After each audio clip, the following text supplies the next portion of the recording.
Sezonsiz biznes do'stlar, oddiygina suvdan soqa qilish bunda bemalol ayollar ham yoki bo'lsa yosh bolalar ham bemalol ishlasa bo'ladi. Oddiygina suvimizni olamiz, rangimizni olamiz. Rangi xohlaysiz sarig'idan, xohlaysiz qorasidan, xohlagan ranglarni qo'shtirib bitta aralashtirib yuboradigan bo'lsangiz, kuniga $50 dan $100 daromad topsiz bo'ladi. Xohlaysiz buni avtomat bo'ladi. Bunda ikkita knopkasini burab qo'yadigan, o'zi damlab, o'zi gazlab beradigan bo'ladi. 3 ta filtrli bo'ladi.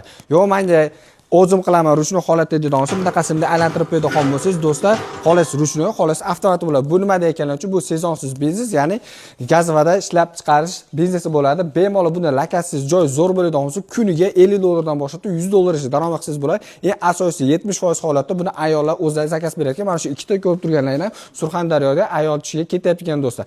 Bularni komplektga eladigan bo'lsa, ruchnoy holatda eng arzoni $750 dan boshlanadi.